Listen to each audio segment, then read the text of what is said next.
Students, आज की video में मैं आपको कोऑपरेटिव्स का एक कॉन्सेप्ट समझाऊंगी। मैंने अपनी लास्ट वीडियो में एलएलपी की मेरिट्स एंड डीमेरिट्स एक्सप्लेन कर दी हैं और वो चैप्टर हमारा ख़त्म हो गया है और आज की वीडियो कोऑपरेटिव्स पे बेस्ड है। So let's start. सबसे पहले नीड होती है कि कोऑपरेटिव्स होता क्या है उसके बारे में जानना। तो कोऑपरेटिव्स जो है, कुछ लोग खुद से सामने आते हैं हेल्प करने के लिए सोसाइटी की और अपने इकोनॉमिक इंटरेस्ट को बचाने के लिए अपने ही मेंबर्स जो कि उनके ग्रुप में इंक्लूड होते हैं उसको सर्विस प्रोवाइड करने के लिए खुद से सामने आते हैं, उसे हम कोऑपरेटिव कहते हैं। जैसे कि और ऑर्गेनाइजेशंस होती हैं, फॉर्म ऑफ ऑर्गेनाइजेशन, जैसे कि सोल ट्रेडिंग थी, पार्टनरशिप थी, जॉइंट स्टॉक कंपनी है। इन सब का मोटिव क्या होता है? पहला कि हमें अपना प्रॉफिट कमाना है, बट जो ये कोऑपरेटिव होता है इसका मोटिव होता है कि हमें अपना जो इकोनॉमिक इंटरेस्ट है उसको बचाना है, जो मेंबर्स इंक्लूड होते हैं उस ग्रुप में। तो वही बात इसमें लिखी गई है कि ये जो सोल ट्रेडिंग है, पार्टनरशिप, इन सबका मोटिव प्रॉफिट कमाना है, चाहे हम कंज्यूमर को एक्सप्लोटेशन कर रहे हैं, कंज्यूमर का यानी कि कंज्यूमर को ठग रहे हैं किसी भी तरीके से, बस हमें अपना प्रॉफिट कमाना है। ये तो होता है सोल ट्रेडिंग, पार्टनरशिप और स्टॉक कंपनी का मोटिव। लेकिन कोऑपरेटिव का मोटिव तो यही है कि एक हेल्प करते हैं। ये सेल्फ हेल्प है। देखिए एक लाइन बोली गई है यहाँ पे कि it is a self help through mutual help.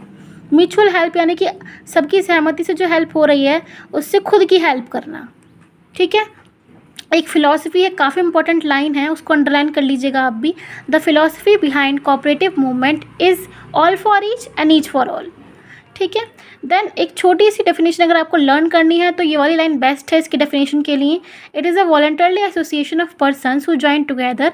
वो लोग जो खुद से सामने आते हैं, एक दूसरे से मिल जाते हैं on the basis of equality, समानता के बेसिस पे, for the fulfilment of their economic और बिजनेस इंटरेस्ट, अपने इकोनॉमिक, अपने आर्थिक और अपने बिजनेस के इंटरेस्ट को बचाने के लिए।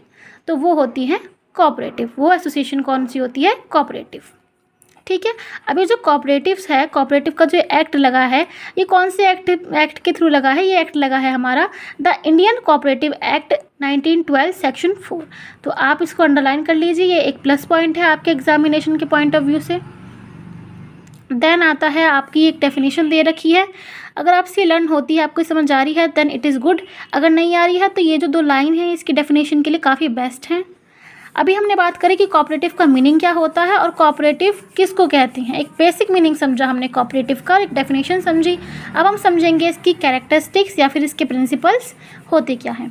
तो पहला हमारा है कि वॉलंटरली एसोसिएशन है, लोग खुद से सामने आते हैं और इसके मेंबर बनते हैं और वो खुद की इच्छा के अनुसार इसे छोड़ भी सकते हैं इमीडिएटली। देन सेकेंड आता है हमारा ओपन मेंबरशिप। देखिए यहाँ पर किसी भी तरीके का कोई भी पार्शनैलिटी नहीं होती, ना तो कास्ट के बेस पे, ना क्रीड के बेस पे, ना रिलीजन के, धर्म के बेस पे, ना रेस के बेस पर, ना कलर के, ना जेंडर के। किसी भी रूप में यहाँ पे किसी भी मतलब इसमें से किसी भी रिस्पेक्ट में ये जो है किसी भी तरीके से यहाँ पे बायसनेस नहीं होती है। यहाँ पर सबको समानता का अधिकार दिया गया है, सब केसेस में सब लोग सेम हैं। ठीक है, लेकिन हाउएवर मेंबरशिप में भी restricted to a homogeneous group in some case. लेकिन कुछ केस में कोई ग्रुप जो कि बिल्कुल एक समान मोटिव से बना है उसमें थोड़ी रेस्ट्रिक्शंस हो सकती हैं। लाइक अगर एक कोऑपरेटिव सोसाइटी फार्मर की कोऑपरेटिव सोसाइटी बनी है तो वो क्या हो सकता है कि उन वाले मेंबर्स को इंक्लूड ना करें, उनको मेंबरशिप ना दे जो कि फार्मर्स नहीं हैं। हो सकता है वो बात ना समझ पाए फार्मर्स की। देन हमारा आता है डेमोक्रेटिक कंट्रोल यानी कि लोकतांत्रिक कंट्रोल।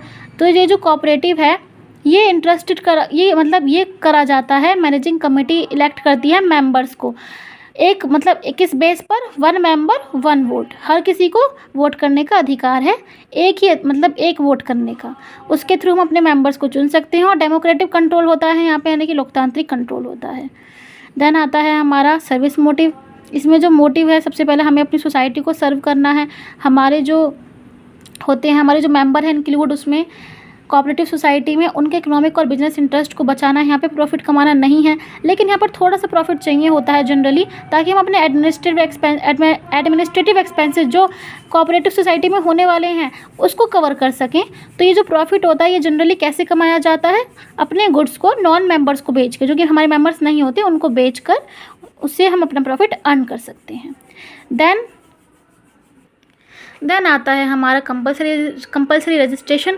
देखिए यहाँ पर जो है रजिस्ट्रेशन वो कंपलसरी होता है। कौन से एक्ट के अंडर है ये? Cooperative society act 1912। Then separate legal entity, ये जो कॉर्पोरेट एंटरप्राइज है ये अलग रहता है।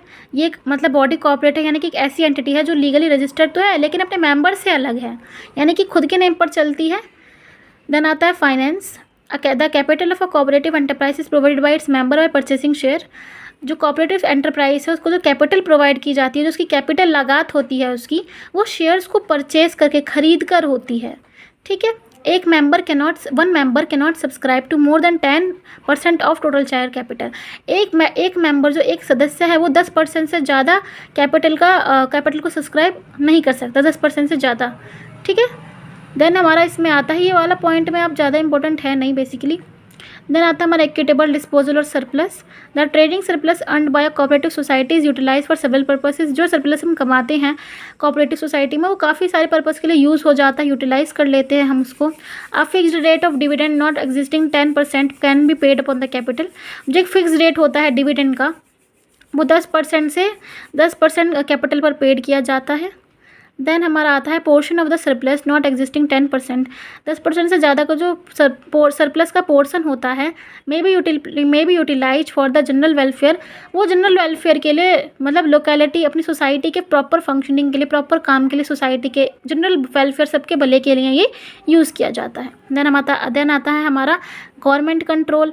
The activities of a cooperative society are regulated by the state even though it's voluntarily in character. लेकिन देखिए वॉलंटरली है ये कैरेक्टर में, यानी कि खुद से सब कुछ होता है कोऑपरेटिव में, बट गवर्नमेंट भी थोड़ा कंट्रोल रखती है। गवर्नमेंट जो है ऑडिट अकाउंट करती है, अफेयर्स करती है सोसाइटी का। ठीक है। सोसाइटी के जो अफेयर्स होते हैं और जो अकाउंट्स होते हैं उन्हें ऑडिट करती है। एक मतलब वो होता है, एक पीरियडिक इंस्पेक्शंस लेती रहती है। इंस्पेक्शन का मतलब कि वो चेक करती रहती है। A cooperative society has to submit annual report. एक कोऑपरेटिव सोसाइटी जो होती है उसको अपनी रिपोर्ट, एनुअल रिपोर्ट सबमिट करनी रहती है और अपने अकाउंट को account to the register of societies, यानी कि अपने अकाउंट को सोसाइटी के रजिस्टर में और एनुअल रिपोर्ट को सबमिट कराना रहता है। तो आज की वीडियो में हमने पढ़ा कोऑपरेटिव का मीनिंग, उसकी एक सिंपल सी डेफिनेशन और उसकी कैरेक्टरिस्टिक्स। अगर वीडियो पसंद आई हो तो वीडियो को लाइक, चैनल को सब्सक्राइब और कमेंट करना ना भूलें। Thank you.